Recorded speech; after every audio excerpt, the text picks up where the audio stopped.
అక్షరంతో ప్రశ్నిస్తే ఆయుధంతో దాడా. జర్నలిస్ట్ శంకర్ వెనుక తెలంగాణ సమాజం. కాంగ్రెస్ ను ప్రశ్నించినందుకే దాడి. బీఆర్ఎస్ నేతలు బాల్క సుమన్, క్రాంతి కిరణ్. ఇందిరమ్మ రాజ్యం అంటే అక్షరంతో ప్రశ్నిస్తే ఆయుధంతో దాడి చేయడమేనని ప్రశ్నించారు మాజీ ఎమ్మెల్యే బల్క సుమన్. ఇందిరమ్మ రాజ్యం అంటూనే ఎన్కౌంటర్లు, ఆకలి చావులు అంటూ ఆగ్రహించారు. జర్నలిస్ట్ శంకర్ పై దాడిని ప్రతి ఒక్కరూ ఖండించాలని కోరారు బల్క సుమన్. జర్నలిస్ట్ శంకర్ వెనుక తెలంగాణ సమాజం ఉందని ఆయన వెల్లడించారు.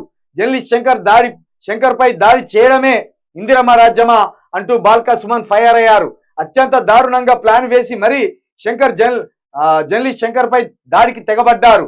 జర్నలిస్ట్ శంకర్ దాడి వెనుక ఉంది కాంగ్రెస్ నేత సాయిరాం రెడ్డి అని మాజీ ఎమ్మెల్యే క్రాంతి కిరణ్ ఆరోపించారు. కాంగ్రెస్ ప్రభుత్వ వైఫల్యాలను తెలంగాణ ప్రజలకు తెలియజేస్తే ఇలాంటి దాడులకు దిగుతున్నారని ఆగ్రహం వ్యక్తం చేశారు. 100% ఒక బల్క సుమన్ గారు కావచ్చు, లేకపోతే మాజీ ఎమ్మెల్యే క్రాంతి కిరణ్ గారు కావచ్చు, వీళ్ళే కాదు, యావత్తు సమాజం మొత్తం దీన్ని ఖండించవలసిన అవసరం ఉన్నది. లేకపోతే రాను రాను రోజుల్లో ఈ కాంగ్రెస్ పాలన, ఈ కాంగ్రెస్ మార్క్ పాలన, ఈ హత్యా రాజకీయాలు, ఈ దౌర్జన్య రాజకీయాలు, అదే విధంగా రేవంత్ రెడ్డి గారు మరి రాయలసీమకు చెందిన చంద్రబాబు నాయుడు ప్రియ శిష్యుడు.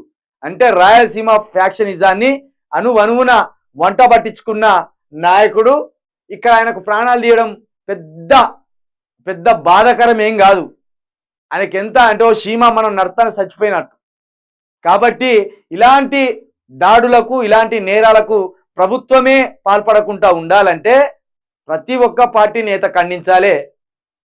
ఆ బల్క సుమన్ గారే కాదు, లేకపోతే క్రాంతి కిరణ్ గారే కాదు, ప్రతి ఒక్కరు ఖండించాలి. అప్పుడే మా లాంటి జర్నలిస్టులను మీరు కాపాడుకున్నట్టు, మాకు అండగా ఉన్నట్టు, మాకు ధైర్యాన్ని కూడా ఇచ్చినట్టు. ఎందుకంటే మేము ప్రజల పక్షం, మీరెట్లా ప్రతిపక్షం ప్రజల పక్షాన ఉంటారో మేము కూడా ప్రజల పక్షాన, ప్రభుత్వ పక్షాన, రెండు పక్షాల్లో ఉంటాం. మేము ప్రభుత్వం చేసే మంచి కార్యాన్ని ప్రజలకు చేరవేస్తాం, ప్రజల సమస్యలను ప్రభుత్వానికి చేరవేస్తాం. అలాంటి మా గొంతులకే రక్షణ లేకపోతే ఇక ఈ సమాజం ఉండి దరిద్రం, ఈ ప్రతిపక్షాలు ఉండి కూడా వృధా. ఇక్కడ క్రాంతి కిరణ్ గారు అదే విధంగా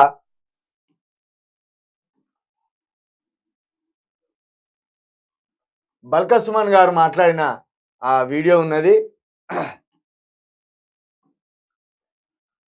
అధికారంలోకి వచ్చి కనీసం 100 రోజులు కూడా కాదు, 100 రోజుల పరిపాలన కూడా పూర్తి చేసుకున్నటువంటి ఈ రేవంత్ రెడ్డి పాలనలు, ఇన్ని దారుణాలు, ఇన్ని అకృత్యాలు, ఇన్ని ఘోరాలు, ఇన్ని దుమార్గాలు జరుగుతున్నటువంటి తీరు విధంగా చాలా దౌర్భాగ్యం. ఇవాళ ఈ నయా దేశముఖ్ రేవంత్ రెడ్డి పాలనలో మొత్తం రాష్ట్ర వ్యాప్తంగా ఎస్సీ బీసీల మీద విపరీతమైన దాడులు జరుగుతుంది.